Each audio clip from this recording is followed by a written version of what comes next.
వ్రతశాల ఇది నా యేసు నివసించశాల. దేవునికి స్తోత్రములు కలుగునుగాక, దేవునికి మహిమ కలుగునుగాక.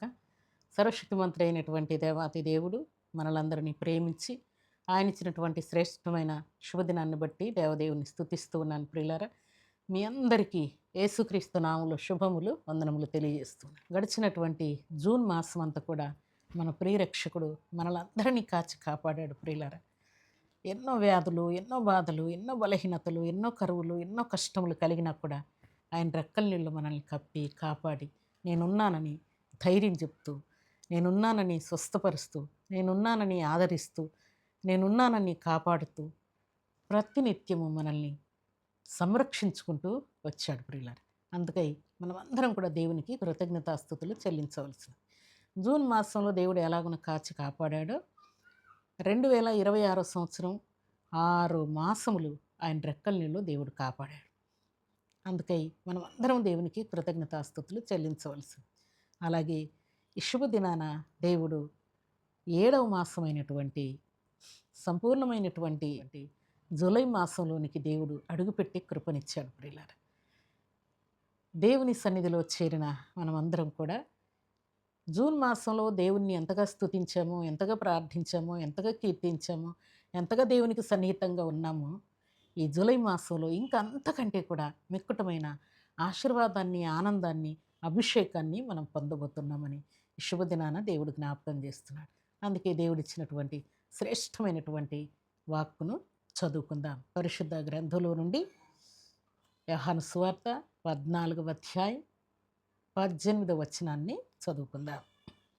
నేను మిమ్మను అనాథలుగా విడువను, మీ యొద్దకు వత్తును. దేవుడి శ్రేష్టమైన మాటలు దీవించి ఆశీర్వదించునుగాక. చాలాసార్లు మనకు కలుగుతున్న కష్ట క్లిష్ట పరిస్థితులన్నిటిని బట్టి గడిచిన మాసంలో ఎన్నో బాధలు అనుభవించాం. ఈ మాసం ఎంత భయంకరంగా ఉంటుందో, ఎంత కష్టంగా ఉంటుందో, నా భర్తే నన్ను వదిలిపోతాడేమో, నా భార్య నన్ను వదిలిపోతుందేమో, లేక నా తల్లిదండ్రులే నాకు దూరం అయిపోతారు, నా అన్నదమ్ములు నాకు దూరం అవుతారేమో, నా ఫ్రెండ్స్ దూరం అయిపోతారేమో, తీరని రోగం నన్ను అంటుకొని ఉన్నది, తీరని సమస్యలు నన్ను చుట్టుకొని ఉన్నాయి, అప్పుల్లో ఉన్నాను, కేసుల్లో ఉన్నాను, గొడవలతో ఉన్నాను, శాంతితో ఉన్నాను, శత్రువులందరూ కూడా నన్ను చుట్టుకొని ఉంటూ ఉన్నారు, ఏంటి నా పరిస్థితి, ఇంత గందరగోళంగా ఉన్నానని టెన్షన్ పడవచ్చు. కానీ దేవుడు మనకిస్తున్నటువంటి శ్రేష్టమైన మాట ఏంటంటే, నీ వారు, నీ తల్లి, నీ తండ్రి, నీ రక్త సంబంధికులు, నీ ఫ్రెండ్స్, నీ భర్త, నీ భార్య ఎవరైనా నిన్ను విడవచ్చు, కానీ నేను మిమ్మును అనాథలుగా విడువనని దేవుడు మాట్లాడుతున్నాడు. దేవునికి స్తోత్రములు కలుగునుగాక. సర్వశక్తిమంతుడు అయినటువంటి దేవాతి దేవుడు ఈ శుభదినాన జూలై మాసంలో దేవుడు మనల్ని అనాథలుగా విడువనని దేవుడు సెలవిస్తున్నాడు. అనగా గడిచిన 6 మాసములు పొందిన ఆశీర్వాదము కంటే కూడా జూలై మాసంలో దేవుడు మిక్కుటమైనటువంటి ఆశీర్వాదాన్ని దేవుడు మనకిస్తానని ఈ శుభదినాన దేవుడు మాట్లాడుతున్నాడు. నేను మిమ్మల్ని అనాథలుగా విడువను.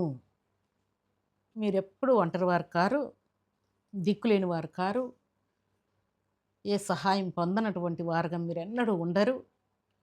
నిశ్చయముగా మీరు సమృద్ధితో, సంతోషంతో గొప్పవారై మీరు జీవిస్తారు. ఎందుకంటే నేను మీ దగ్గర ఉంటాను గనుక, నేను మీతో ఉంటాను గనుక, మీ యొద్దకు నేను వస్తాను గనుక, మీరు నా పిల్లలు గనుక, నేను మిమ్మల్ని నా రక్తం ఇచ్చి కొన్నాను గనుక, మీకోసం నేను ప్రాణం పెట్టాను గనుక మిమ్మల్ని ఎప్పుడూ అనాథలుగా విడువను.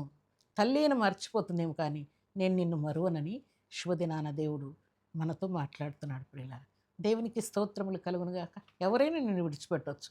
నువ్వు నమ్మిన వారు, ప్రేమించిన వారు, చాలా కాలముగా నీతో పరిచయం పెట్టుకున్న వారు కూడా నిన్ను మోసం చేసి నిన్ను అనాథగా విడిచిపెట్టవచ్చు.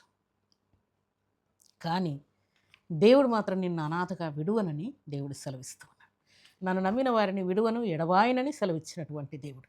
పర్వతములు తొలగిపోయిన, మెట్టలు తత్తరిల్లిన నా కృప నిన్ను విడవదని సెలవిచ్చిన దేవుడు. భూమి ఆకాశం గతించును కానీ నా మాటలు, నా వాగ్దానాలు, నేను నీకు ఇచ్చినటువంటి ఏ ఆజ్ఞ కూడా తప్పిపోదని దేవుడు సెలవిస్తున్నాడు. దేవునికి స్తోత్రములు కలుగునుగాక.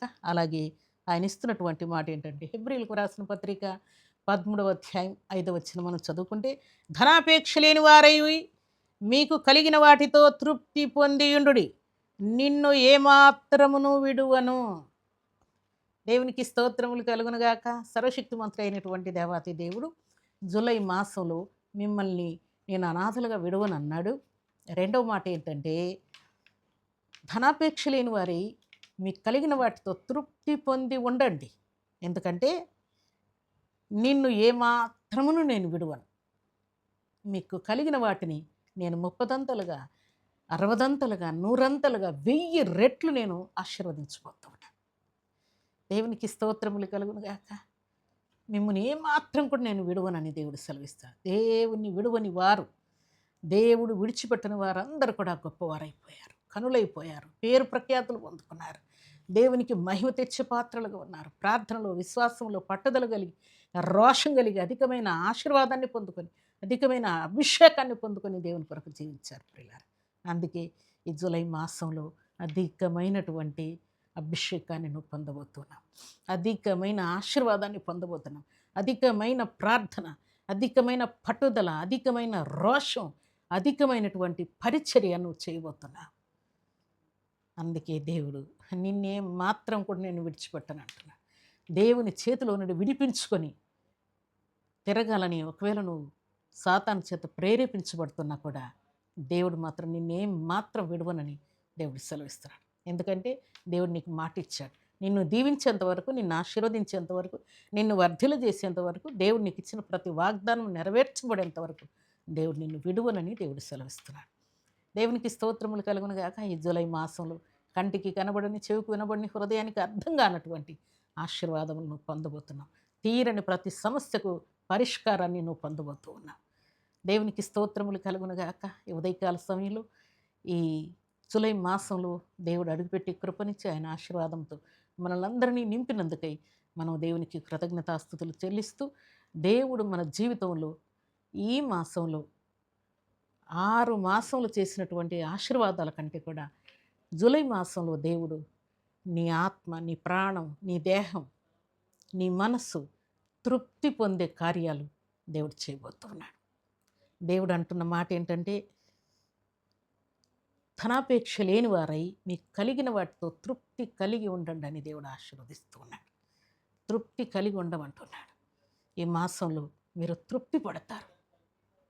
దేవుడు చేసిన కార్యాలన్నీ పదే పదే జ్ఞాపకం చేసుకొని, అమ్మయ్య దేవా, ఎంత కార్యం చేస్తావని నేను అనుకోలేదు, ఇంతగా నా కుమారునికి, నా కుమార్తెకు చక్కటి భర్తలను, భార్యలనిచ్చి ఘనముగా వివాహాలు జరిపిస్తావని నేను అనుకోలేదు, నా పిల్లలకి సంతానం ఇచ్చి ఇంతగా ఆశీర్వదిస్తావని నేను అనుకోలేదు, ఇంతగా నా పిల్లలకి జాబ్స్ ఇచ్చి, ప్రమోషన్ ఇచ్చి హెచ్చిస్తావని నేను అనుకోలేదు, ఇలాగున నా పిల్లల ఎగ్జామ్స్లో ఫ్రీ సీట్ ఇచ్చి హెచ్చిస్తావని నేను అనుకోలేదు, సంపూర్ణ ఆరోగ్యం ఇచ్చి బ్రతికించి హెచ్చిస్తావని నేను అనుకోలేదయ్యా, నా అప్పులన్నీ ఇలా క్లియర్ అయిపోతాయని నేను అనుకోలేదు, నేను ఇల్లు కడతానని నేను అనుకోలేదు, పొలం కొంటానని నేను అనుకోలేదు, నా ఆఫీస్లో నేను హెచ్చింపబడతానని నేను అనుకోలేదు, నా ఆత్మీయ జీవితం ఇంతగా చిగురు పెడుతుందని నేను అనుకోలేదయ్యా అని హృదయపూర్వకముగా దేవునికి తృప్తిగా నువ్వు కృతజ్ఞతాస్తుతులు చెల్లించే మాసం జూలై మాసముగా దేవుడు ఉంచబోతూ ఉన్నాడు. దేవునికి స్తోత్రములు కలుగునుగాక. నిజముగా దేవుడు నీ యందు ఉన్నాడని, దేవుడే నిన్ను తృప్తిపరచాలి. నీ ఇంటిని, నీ భార్యని, నీ పిల్లల్ని, నీ భర్తను, నీ సంఘమును, నీ సమాజమును దేవుడు తృప్తిగా ఉంచబోతూ ఉన్నాడు. దేవునికి స్తోత్రములు కలుగునుగాక. నీ హృదయంలో ఆగిపోయినటువంటి, నీ హృదయంలో మిగిలి ఉన్నటువంటి, నీ హృదయంలో తీరనటువంటి ప్రతి సమస్యకు దేవుడు పరిష్కారాన్ని ఈ మాసంలో దేవుడు చేయబోతూ ఉన్నాడు. అది పరిష్కరించి నీ ప్రాణాత్మ దేహములను దేవుడు తృప్తిపరచబోతున్నాడు. దేవునికి స్తోత్రములు కలుగునుగాక. ఈ ఉదయకాల సమయంలో దేవుడిచ్చినటువంటి ప్రతి వాగ్దానాన్ని మనం పొందుకున్న ప్రతి వాగ్దానాన్ని దేవుడు నెరవేర్చి మిమ్మును నేను అనాథలుగా విడువనని శుభదినాన దేవుడు మనతో మాట్లాడుతున్నాడు. ప్రియులారా, దేవుడిచ్చిన ప్రతి మాట మన జీవితంలో నెరవేర్చబడునుగాక. సంపూర్ణ ఆరోగ్యం పొందుదుంగాక, స్వస్థత పొందుదుంగాక, వివాహ విషయంలో, సంతాన విషయంలో దేవుని యొక్క కృపను అనుభవించదుంగాక, ఎగ్జామ్లో దేవుని యొక్క మహత్తరమైనటువంటి దీవెన కలిగిన, కనికరం కలిగిన హస్తం మీ మీద చాపబడునుగాక. అడిగిన దానికంటే, ఊహించిన దానికంటే మిక్కుటమైన ఆశీర్వాదము మీరు అనుభవించదురుగాక. ఈ మాసంలో దేవుడు సెలవిచ్చిన మాట ప్రకారం నీవు తృప్తి పొంది దేవునికి కృతజ్ఞతాస్తుతులు చెల్లించదుగాక. అలాంటి కృపా భాగ్యం సర్వశక్తివంతుడు అయినటువంటి దేవాతి దేవుడు ఈ జూలై మాసంలో మనందరికీ నిండుగా అనుగ్రహించి ఆశీర్వదించి ఆయన కృపలో వర్ధిల్ల చేయనుగాక. ఆమేన్. ప్రార్థన చేసుకుందాం. భూమి ఆకాశములను కలుగు చేసిన మా తండ్రి, మీ కృతజ్ఞతలయ్యా. గడిచిన జూన్ మాసం అంతా కూడా మీ రెక్కల నీళ్ళు మమ్మల్ని అందరినీ కాచి కాపాడిన దేవా, మీకు స్తోత్రములు చెల్లిస్తూ ఉన్నాను. జూలై మాసంలో అడుగుపెట్టి కృపనిచ్చిన దేవా, మీకు స్తోత్రాలు. నేను మిమ్మను అనాథలుగా విడువనని సెలవిచ్చిన తండ్రి, మీకు స్తోత్రాలు. మా తండ్రిగా మీరున్నందుకై స్తోత్రాలు. మిమ్మల్ని ఏమాత్రము విడువనని సెలవిచ్చిన తండ్రి, మీకు స్తోత్రాలు. భూమి ఆకాశం గతించును కానీ నా మాటలు గతించవని సెలవిచ్చిన దేవా, శ్రేష్టమైన వాగ్దానములు మాకు ఇచ్చిన తండ్రి, మీకు కోట్లాది వందనములు చెల్లిస్తూ ఈ ఉదయకాల సమయంలో ఈ మాటలు మీ బిడ్డలందరికీ దీవెనకరంగా, ఆశీర్వాదకరముగా, ధైర్యాన్ని ఇచ్చేవిగా తండ్రి, పరిపూర్ణ విశ్వాసాన్ని పెంచేవిగా ఉండునట్లు కరుణ చూపుతూ మీ బిడ్డలకు సంపూర్ణ స్వస్థత, విడుదల, విశ్రాంతి, క్షేమం, నెమ్మది, ఆనందం, ఆరోగ్యం, ఆశీర్వాదం ఇచ్చి యవన బిడ్డల వివాహాలు సెటిల్ చేసి తండ్రి సంతానం ఇచ్చి సంతోషపరచి ఎగ్జామ్లో కృపనిచ్చి తండ్రి మీ బిడ్డలు ఆయన నీట్ ఎగ్జామ్ రాసిన బిడ్డలందరికీ కూడా ఫ్రీ సీట్ ఇచ్చి నా తండ్రి వారు అడిగిన దానికంటే ఊహించిన దానికంటే ఆయన టాప్ స్కోర్ ఇచ్చి మీ బిడ్డలను ఆశీర్వదించి మీ కృపలో వర్ధలు చేసినందుకై స్తుతిస్తూ ఉన్నాను. ఈ దినం బర్త్డేలు, మ్యారేజ్ డేలు జరుపుకున్న బిడ్డలకును దీవెన ఆశీర్వాదం ఇచ్చినందుకై స్తుతిస్తూ ఉన్నాను. మీ బిడ్డల కొరతలన్నీ తీర్చినందుకై, అప్పులు తీర్చినందుకై, ఆనందం ఇచ్చి తృప్తిపరిచినందుకై స్తుతిస్తూ మీ కృపగల హస్తములకు బిడ్డలందరినీ అప్పగించుకుంటూ ఈ దిన దీవెనల ఆశీర్వాదం సర్వ సమృద్ధిగా ప్రతి బిడ్డకు అనుగ్రహించినందుకు స్తుతిస్తూ ప్రత్యేకముగా తండ్రి జూలై మాసం అంతటికి ప్రత్యేకమైన మీ ఆశీర్వాదపు జల్లులు ప్రతి బిడ్డ మీద మీరు ఉంచినందుకై స్తుతిస్తూ శ్రేష్టమైన శక్తి గల మీ నామానికి స్తుతులు చెల్లిస్తూ బిడ్డలందరినీ మీ కృపగల హస్తములకు అప్పగించుకుంటూ మీ బిడ్డలందరినీ అన్ని విషయంలో మీరు దీవించి తృప్తిపరిచినందుకై స్తుతిస్తూ యేసుక్రీస్తు పరిశుద్ధమైన నాములు స్తుతించి ప్రార్థించి అడిగి వేడుకుంటున్నాము తండ్రి. ఆమేన్. అందరికీ వందనాలు. దేవుడు మిమ్మును మీ కుటుంబాలను ఈ జూలై మాసంలో బహుగా దీవించి వర్ధిల్ల చేసి తృప్తిపరచును గాక. ఆమేన్. God bless you.